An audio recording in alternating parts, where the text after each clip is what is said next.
Hai semuanya, nggak terasa ya sekarang udah ada di kota Mataram dan ini perjalanan ke Sembalun.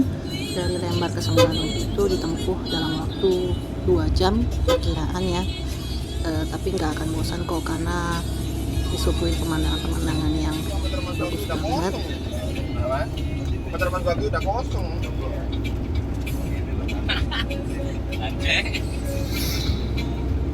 Setelah turun dari kapal, kami belum makan siang. Akhirnya rombongan memutuskan untuk mencari warteg terdekat. Kalau kalian dari arah Mataram ke Sembalun lewat Lombok Utara atau Lombok Timur, pasti akan ngeliat warteg ini, namanya Warteg Ceria. Posisinya ada di seberang kanan jalan. Lauknya banyak banget, pilihan menunya banyak. Terus dia murah ya, sampai bingung mau makan yang mana.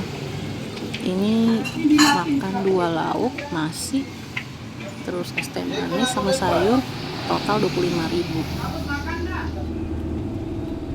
Udah kenyang, kita lanjutin perjalanan lagi karena masih lumayan jauh ya, sekitar 1 jam lagi lah.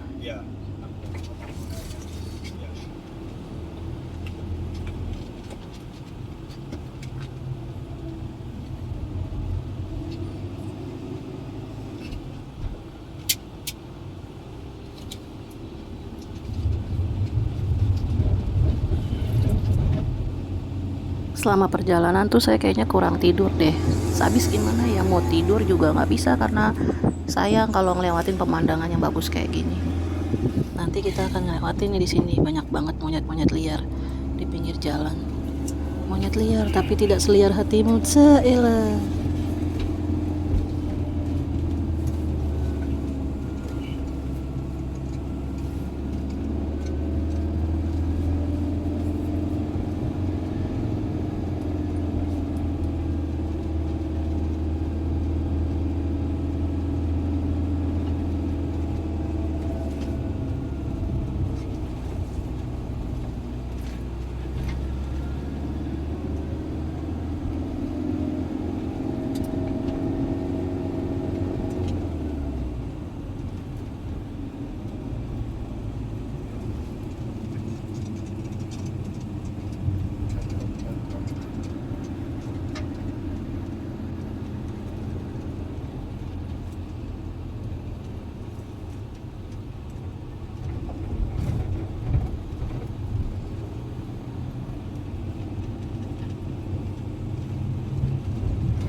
Kalau kalian udah mau mendekat ke arah Sembalun, kalian wajib melek karena cakep banget coy pemandangannya. Lihat aja tuh, lihat tuh, bagus banget.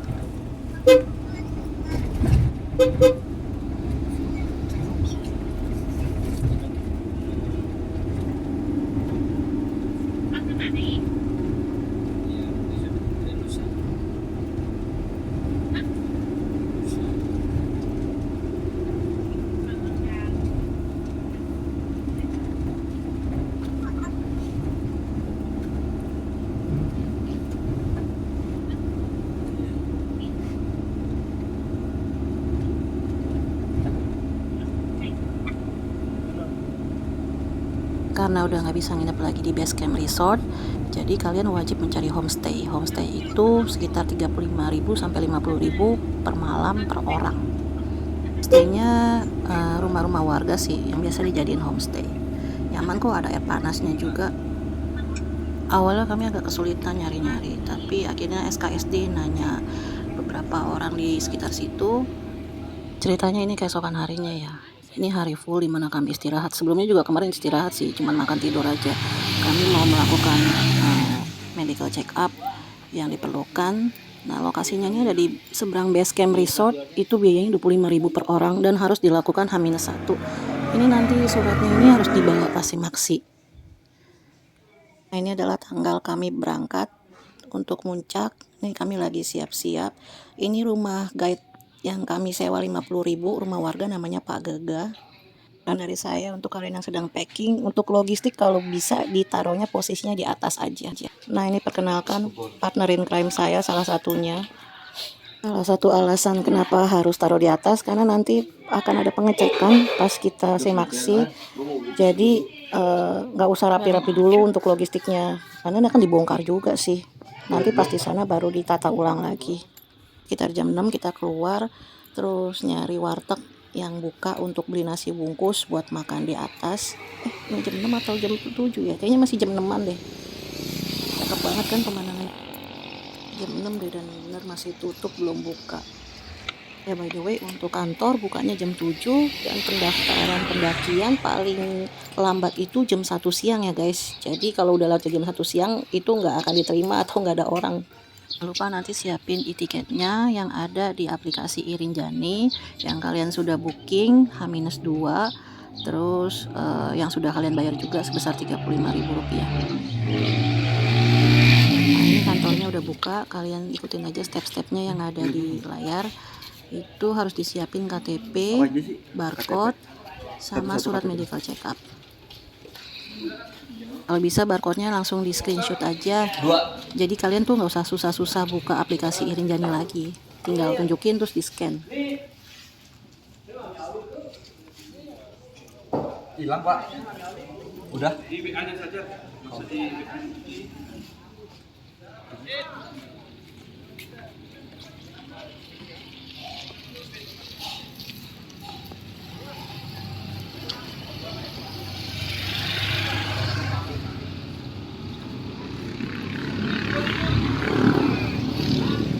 Nah setelah selesai surat medical check up-nya dicap, terus kami kesini untuk melakukan pengecekan karir. Nah ini yang saya bilang, taruh logistiknya di bagian atas aja.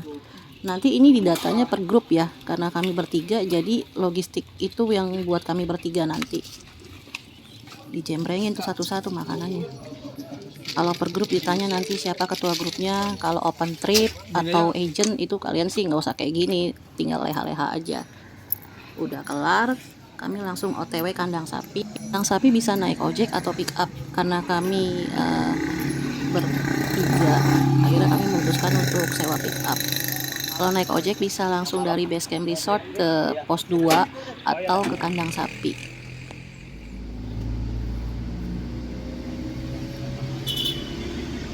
Memang budayanya agak pecicilan sih orangnya katanya. Orang jalan dari kiri dia Kenalin ini yang lagi ngobrol sama saya namanya Emang Pak cari Caca. mati berarti cari ya? mati dia orangnya. Pick up-nya. Jadi nanti kalau misalkan ada yang butuh pick up bisa hubungi beliau ya. Dia standby kok. Bukan apa-apa ya, memang orangnya itu guide-nya juga teman saya guide-nya itu. Jarak dari Oh, base pakai camp guide. resort ke kandang Pakai guide, sapi naik pick up Kalau boleh itu kira-kira rata-rata kurang dia lebih 15 menit sampai 20 menit ya. Kalau nggak salah sih. ya kan pintu masuknya aja lewat Semarang.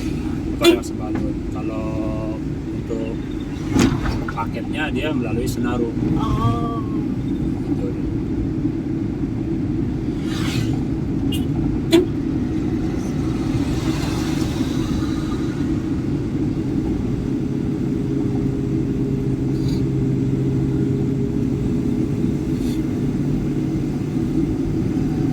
yang di bukit sana cantik ya Pak pemandangannya ya. Dari mana? Yang kalau arah ke sini, arah ke Sembalun, Oh, yang ya. ada monyetnya tuh. Yang dari sana. Kemarin pas Itu nyampe Bukit Pusuk namanya. Bukit Pusuk, Pusuk Oh. Semarang. cantik banget.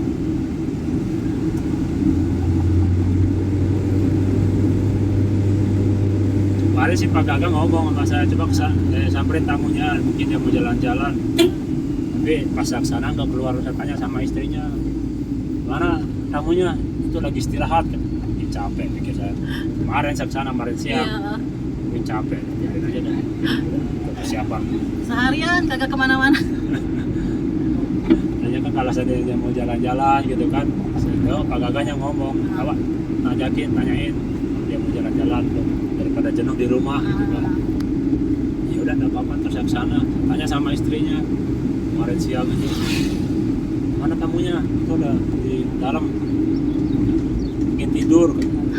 Jadinya saya samperin, tamunya terganggu atau gimana gitu kan, capek kan. Ya udah nggak apa-apa, saya biarin aja dah, besok pagi aja saya kesana gitu.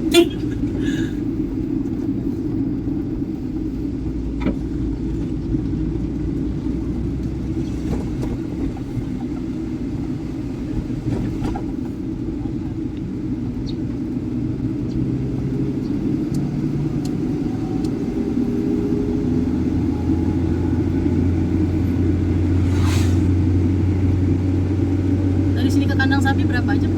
Udah lama sih, Oh, udah lama. paling 20 menit.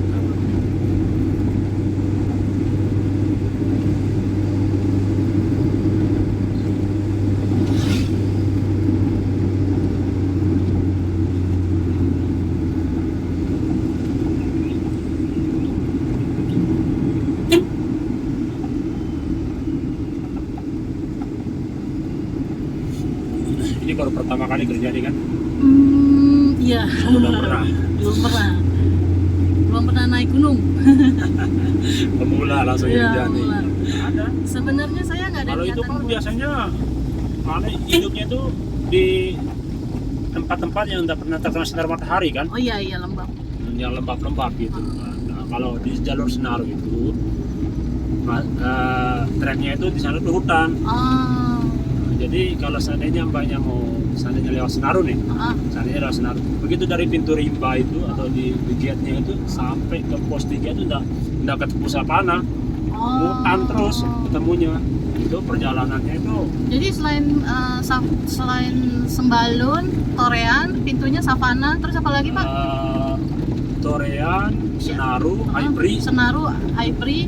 Timbenuh. Oh, yang paling populer Sembalun sama Torean ini ya? Sembalun sama Torean. Kalau Torean kan kemarin-kemarin Oh. ada 2 tahun yang lalu gitu kan. Kenapa itu bisa populer Pak kalau yang Torean? Karena apa dia populernya? Karena dia jalur Senarunya rusak. Oh, emang Senaru tadinya bagus tuh? Dia bagus Senaru. Sama kan kayak jadi- Sembalun gitu? Iya. Jadi gini dia modelnya. Senaru itu Sembalun itu tadinya kan pintu keluar masuknya Sembalun sama Senaru kan. Oh gitu. Nah, jadi pas gempa Oh, gempa yang kemarin itu ya? itu yang merusak jalur Senaru. Oh. Dan juga kalau ke sana itu memang direkomennya itu di pintu keluar masuknya Sembalun Senaru gitu. Nah, akhirnya mau udah mau pemerintah yang dari Taman Nasional itu mengalihkan pintu keluar masuknya tuh lewat Korea Oh gitu. daripada harus Sembalun kan sayang gitu kan. Jadi paling tidak Tapi sekarang udah benar belum? apanya? Senarunya Udah agak mending cuman masih ya? masih ekstrim jalurnya. Oke. Dan juga harus melintir ke bawah baru naik lagi gitu kan, masih ekstrim jalannya. Makanya kita rekomennya itu pintunya itu harus paling tidak Sembalun Torean. Dan juga Torean itu view-nya mbak, view-nya yang luar biasa. Torean ya? Torean. Iya sih, makanya ini lintas sih, mudah-mudahan bisa Nanti buat. kalau seandainya mbaknya nggak bisa gitu kan untuk ke summitnya, memang tantangannya itu di summit kan. Jujur aja, saya sendiri orang lokal aja, sudah sering saya berangkat dalam 1 minggu tuh kadang-kadang 2 kali 3 kali saya naik ke summit itu. Tantangannya di Tapi situ. suka dapat tamu-tamu yang rese gitu nggak Pak waktu guiding, ada yang aneh-aneh gitu nggak? Biasa kalau itu mah. Udah sering lah. Oh, lokal atau luar? Kalau orang luar, Orang luar justru yang rese ya? yang rese orang luar. Kalau orang-orang kita mah nggak ada. Kalau kayak orang-orang kita istilahnya kita ngomong gini, kita ngomong A, pasti jawabnya A gitu kan. Iya. Kalau orang-orang luar itu kan kadang kita ngomong A, dia ngomongnya B. Kita kasih unjuk gini, masa bodoh dia gitu. Tapi ada semua, ada lah gitu kan, sebagian.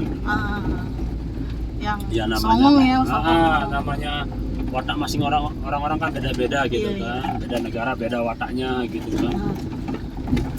Ya, jadi soalnya kan dulu waktu saya masih aktif gitu di guiding itu,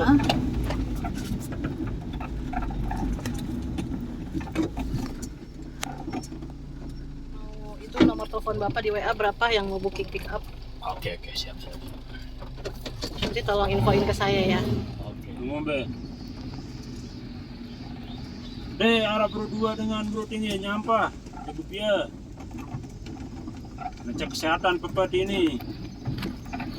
Coba kita ada 2 mama doang. Oh. Beli naik telepon kalau penuh ya berisik kita ngomong.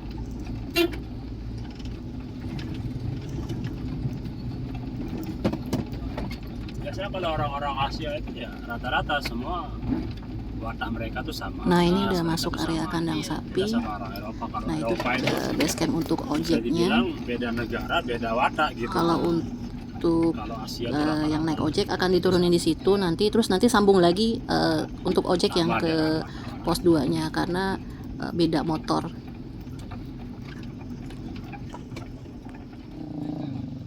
Nah, ini adalah meeting point untuk kalian yang mau mulai dari Sembalun ya. Kalau saya boleh saran untuk kalian yang punya duit lebih, itu mendingan kalian naik ojek aja deh beneran, untuk nge-save tenaga juga sih. 175.000 sampai pos 2 dan itu worth it banget beneran deh. Mulai pendakian, Nah, ini saya udah bengek. mulai pendakian ke Gunung Gimana Rinjani beratnya? untuk pertama kalinya naik gunung juga. Masih pilek. Ini kalau napas saya Senin Kemis guys, tolong harap dimaklumin ya, maklum pendaki pemula dan belum bisa menata jantung saya dengan baik. Saya kadang heran gitu untuk youtuber yang apa sih, yang bisa megang kamera, bisa nanjak gitu loh, napasnya tuh gimana itu. Agak iri dengan suara ojek motor yang lewat dan orang-orang yang bergandeng di motor. Mulai dari meeting point Kandang Sapi licin. sampai pos Bapaknya Pelawangan licin. Sembalun, itu benar-benar luar biasa, nggak dikasih ampun, nanjak dikit nanjak.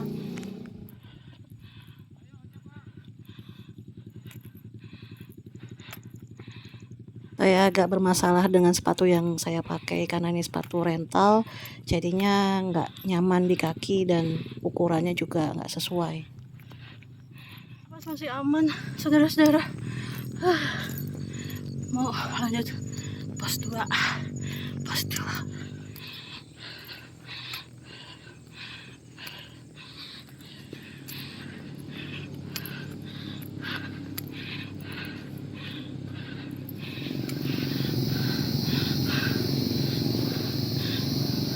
Udah emang paling bener tuh ngegojek dari meeting point sampai pos 2.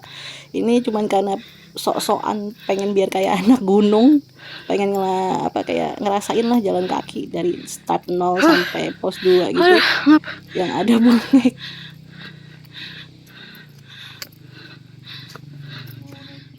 Tapi gila banget nih Rinjani ini, pemandangannya luar biasa banget. Jadi kayak terbayarkan gitu loh napas kita Senin Kemis pas ngelihat view-nya sampai atas tuh.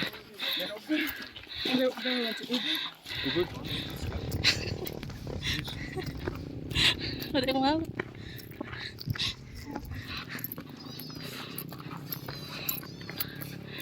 Kayaknya percakapan kami di sini nggak nyambung deh guys. Mudah-mudahan ya. Mudah-mudahan.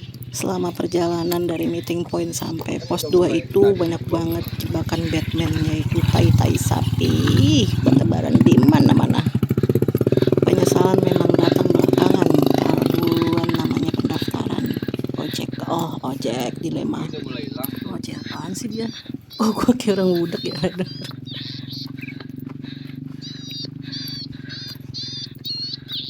Tuh, gue selalu dikerubungin kupu-kupu. Kenapa ya? Dari tadi loh.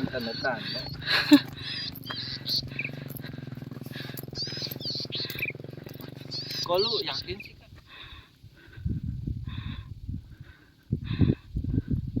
Lanjut Ini pos pemandangan bukitnya itu, bukit savananya masih keren lewat banget deh. savana Ini baru yang di bawah loh, masih di pos 1, belum yang di atasnya. dan tai-tai Oh sapi. iya, mau bilang terima kasih buat Ibarat partner in crime saya yang selalu menjaga. Saya tahu dia bisa jalan duluan, cuman karena saya pemula jadi ditungguin gitu jalannya. Aduh, baik banget.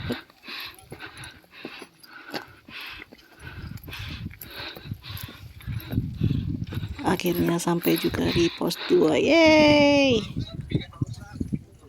Mau makan di sini apa? Enggak. Hah? Oh, gue makan sini deh. Gue belum makan soalnya.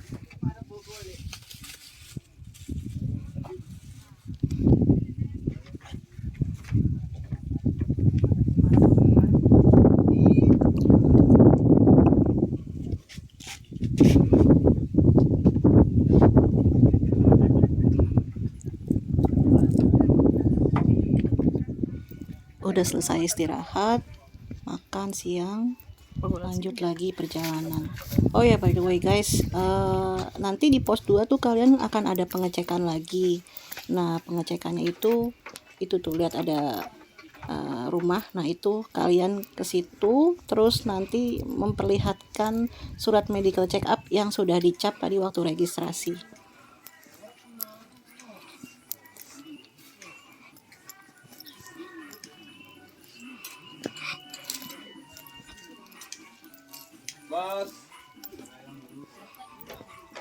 Bersyukur banget pas mau nanjak itu dikasih cuacanya bagus banget.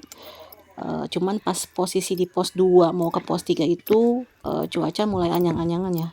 Kadang kabut, kadang mendung, kadang panas banget, terus kadang gerimis-gerimis kecil sih, tapi nggak sampai hujan gitu sih, nggak.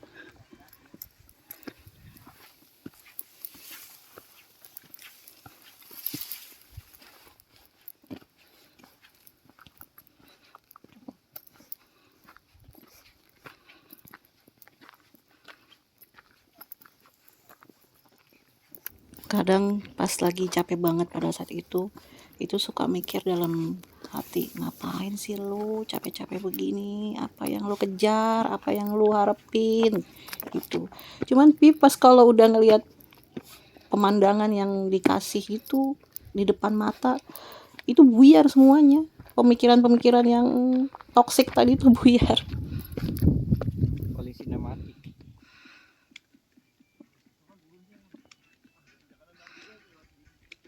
Udah nggak bisa kehitung lagi berapa kali saya berhenti, berapa kali saya istirahat. Pokoknya intinya jalan santai, saya capek ya saya istirahat, saya berhenti. Itu aja sih, nggak terlalu terburu-buru.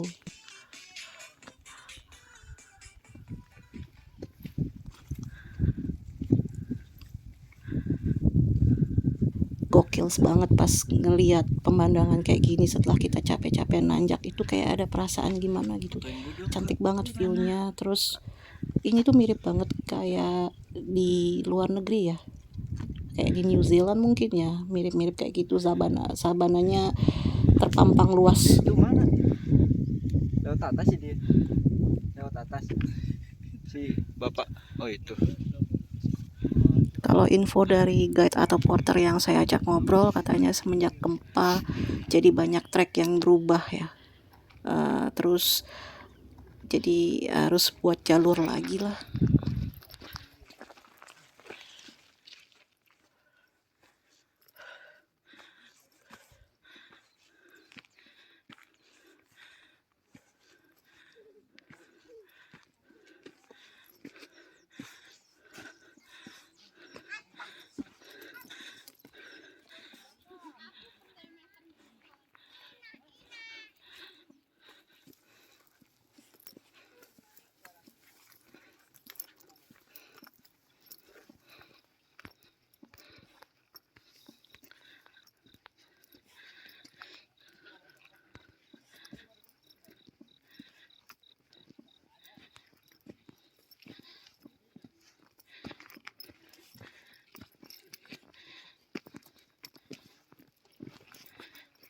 Ini kayaknya napas gua makin lama makin terdengar seperti napas orang emosi, kayak nahan emosi.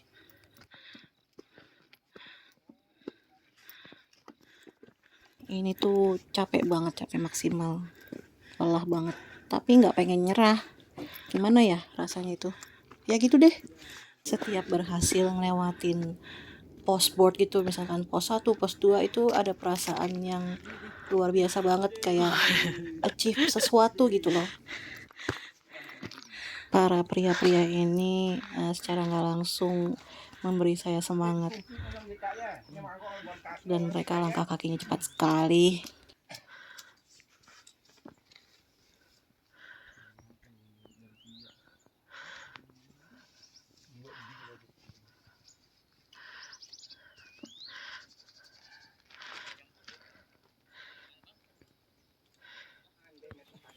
Apa iya ini bisa di COD saudara-saudara?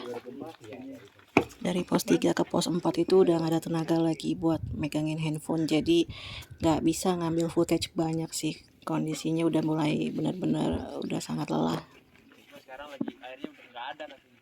Lagi rame banget soalnya bule kan. Jadinya motor-motor pada nyetok. Ini kayak onta ya, boros air. Ya orang airnya sedikit. Ternyata banyak juga yang mau buka tenda di pos 4 ini. Yang butuh stok air di pos 4 ini ada mata air dan lebih jernih dari pos 3. Di pos 4 ini banyak sekali babi-babi gemoy dan baik hatinya.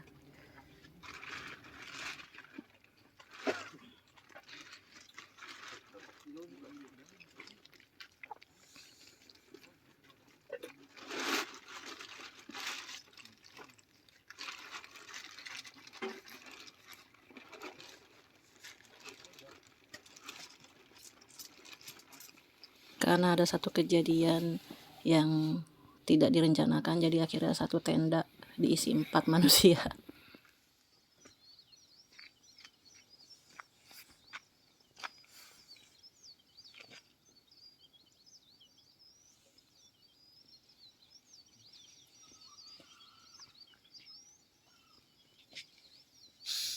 Siapa itu yang buang ingus pagi-pagi?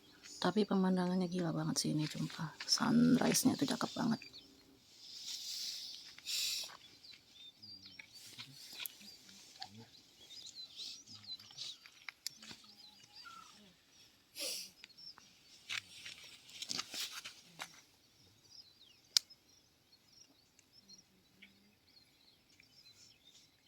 Ceritanya mau jadi chef dulu, bikin sarapan.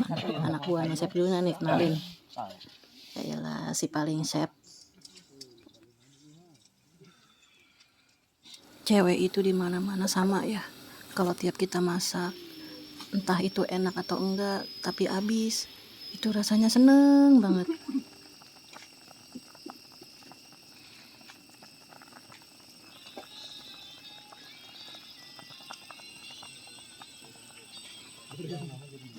Tinggal aja deh. Nunggu yang lain lama.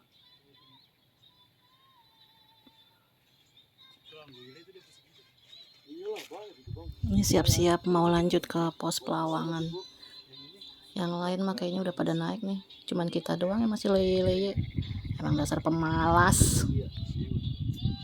Dari pos 4 menuju pos Pelawangan itu jalurnya agak kerikil berpasir ya. Dan kita nanti akan ngelewatin tangga yang benar-benar wow, luar biasa. Lihatlah itu teman-teman.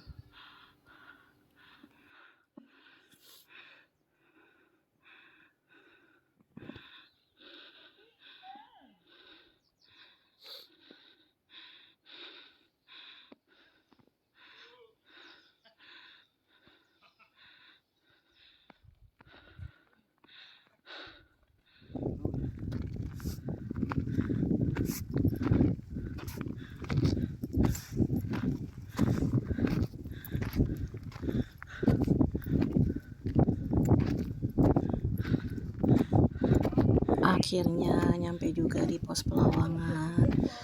Puji syukur pada Tuhan Yang Maha Esa. Nggak pernah bermimpi buat ke Rinjani, apalagi sampai di sini ya. Dan keadaan di sini tuh lumayan berkabut, tembok semua, lihat tuh. Terus anginnya agak sedikit kencang juga sih. Nah, itu yang merah-merah adalah shelter daruratnya yang terbaru. Oke, lanjut ke pos Pelawangan 2 karena kita buka tendanya di pos Pelawangan 3, jadi kita langsung ke pos Pelawangan 3 lewat pos Pelawangan 2 sih pastinya. Ini partner in crime saya sok-sokan ngajak. Ayo Pak. Ini belum tahu porter itu langkah kakinya lebih cepat daripada langkah kaki kita, teman. Nah, ini pos Pelawangan 2, udah banyak yang buka tenda di sini. Untuk pos Pelawangan 3 sih nggak gitu jauh dari sini ya. Mulai start dari pos Pelawangan Sembalun sampai pos Pelawangan 3 atau 4 itu jalurnya landai. Oh, surga banget lah pokoknya.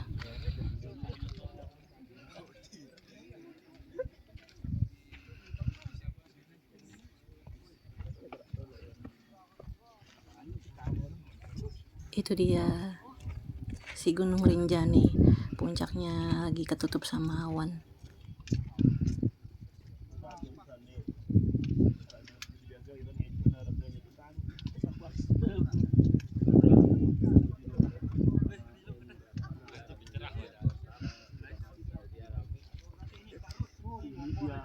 Nah ini pos Pelawangan 3 ya, lagi banyak banget memang yang nanjak pas malam minggu ini, dan banyak turis juga dari Malaysia terutama. Yang butuh air juga di sini ada mata air juga kok. Nah tuh yang biru itu tenda kami di situ.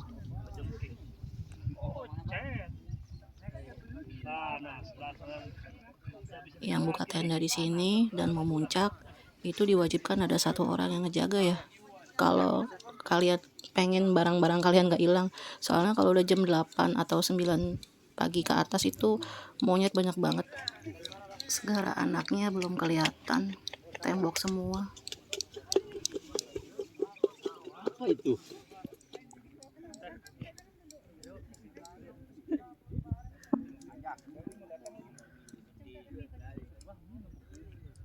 Kami lagi nungguin sunset. Katanya view sunset dari Pelawangan ini ke arah Segara Anak tuh cakep banget. Oh iya, keturunan Bali kali banyak ya. Ya kalau ada Ikomang itu. Ngerti lagi atas kebaikan Tuhan. Ini saya bersyukur buat berkat kali ini karena saya dipertemukan oleh orang-orang baik ya, yang satu sama lain asing tapi bisa akrab pas sampai atas gitu. Nggak masuk akal sih. Boy, mantap boy. Saya yang dengan gampangnya diajak, Di atas Pelawangan. Mbak mau naik gunung nggak? Dan nurut aja gitu sama partner in crime yang percaya kalau dia bakal jagain saya. Terus ngobrol sama Mas Ali yang baru kenal buat SKSD mobil pick up. Terus sama Pak Caca, Ian Porter, Pak Gaga, dan semua orang. Akhirnya udah mulai clear dikit walaupun masih ditutup awan ya puncaknya.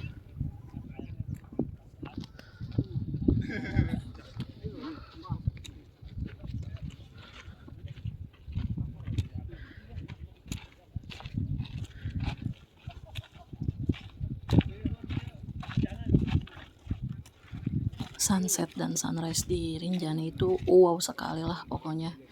Ini adalah malam minggu anti mainstream saya pertama kali.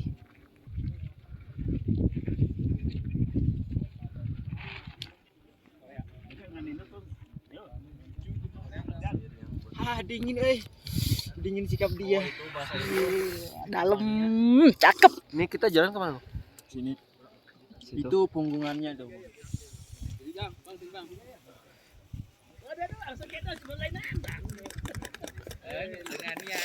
Baru kelihatan nih ya dari tadi kan.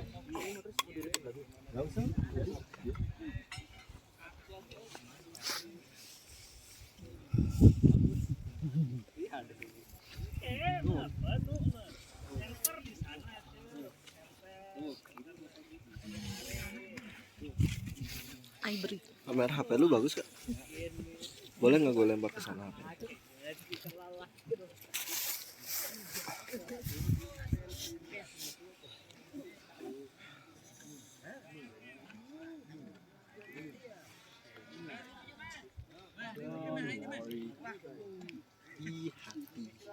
Karena take video di sini terus ke sana ngupload story bisa.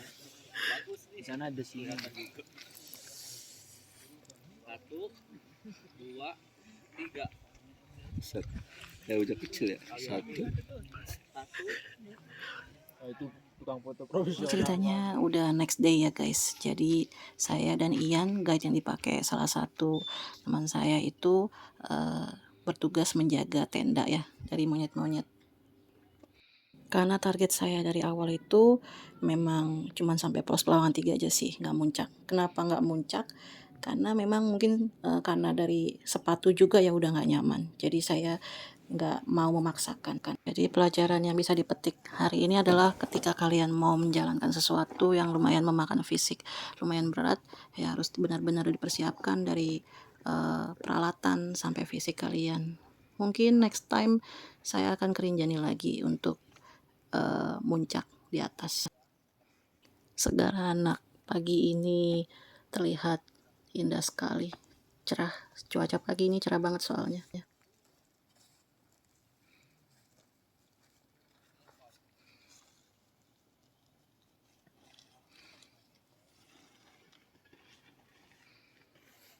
Maksudnya main di sono kan. Nggak senang disuruh-suruh orang ya, jadinya kerjanya jadi guide aja ya. Nggak bisa saya kerja kalau terkekang. Oh, range-nya oke deh. Tapi ntar bakalan tetap gitu. Hmm. Maksudnya untuk saat umur yang sekarang belum bisa dikekang. Iya, kayak kakak kan juga gitu kan. Berarti range paling kecil 17 sampai 17 sampai 23 itu yang kalau lintas ya. Ada yang nyampe 43 juga. Oh, itu untuk berapa hari trip itu? Itu deluxe-nya. Oh, deluxe. Ya. Berarti ada paket-paketnya ya? Ya, ini kan private trip. Oh, private. Kalau yang tadi itu maksimal 4 orang ya? Iya, 700. 700. Oke, 1.700.000 ya. Iya, orang maksudnya orang. Makasih loh Yan dibikinin susu. Iya. Ini tapi susu coklat. Nggak apa-apa lah, yang penting anget. Itu ada bule yang baru nyampe ya? Belum nyampe mana? Itu? Di sini. Itu ya? Hah? Itu bang yang di sono itu masih tidur tuh. Udah bangun. Ini adalah di tanggal 6 kami turun ya.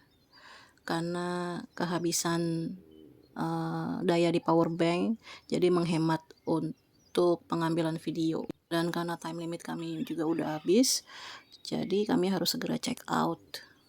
Takutnya kena ban.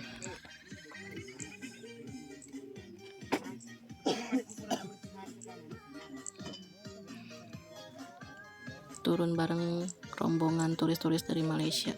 Tapi ada juga kok semalam itu kita buka tenda, ada barengan juga dari rombongan orang Tangerang, Banten yang mau nanjak ke atas.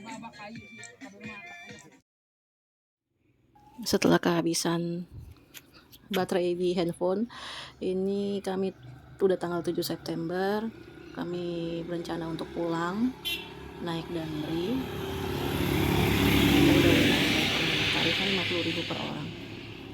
Nomor drivernya nanti saya cantumin di deskripsi. Setelah turun itu kita masih jam 3 sore sih kemarin sebenarnya, dan bener-bener capek banget, jadi kerjanya cuma tidur aja sampai kebesokan harinya mau pulang. Karena ada sesuatu jadi kami nggak bisa melanjutkan lintas Torean juga, tapi ada satu rekan kami yang melanjutkan ke lintas Torean, dan saya berdua itu memutuskan untuk turun dan kembali pulang. Ya gitu deh. Dari Sembalun itu nggak ada transport ya, angkutan umum lah ke Mataram atau ke Lembar. Jadi kalian harus naik dulu Damri, nanti diantar ke kota Mataram. Terus nanti dari kota Mataram itu ada apa namanya angkot yang udah koordinasi dengan pihak Damrinya. Jadi nanti tinggal bayar lagi 30.000 untuk sampai pelabuhan Lembar. Tapi kalau kalian misalkan open trip atau ada agent gitu ya nggak pusing sih. Ini kan yang buat individual trip aja yang kita pergi masing-masing. Pasar itu yang jual-jualan paling rawan, sudah kalah saing sedikit orang nggak bisa jalan.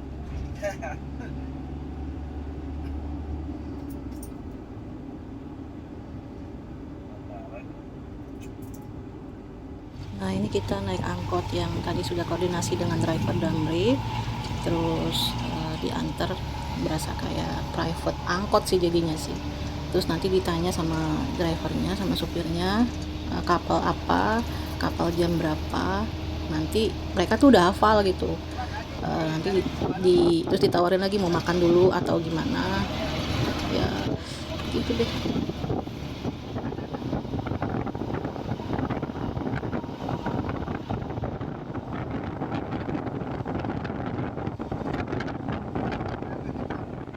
Nah ini udah sampai pelabuhan Lembar, saya lagi nunggu KM Igon. Kebetulan kami naiknya KM Igon. Ada dua pilihan pada saat itu. Kirana dan Igon. Cuman kalau Kirana masih agak pagi ya, kami kayaknya nggak bisa. Akhirnya memilih kain Igon yang agak malam. Ya, sekian dulu trip Rinjani saya kali ini. Ini benar-benar sangat berkesan buat saya, dan mudah-mudahan untuk pemula kayak saya bisa tahu gitu langkah-langkahnya kalau mau ke Rinjani itu seperti apa.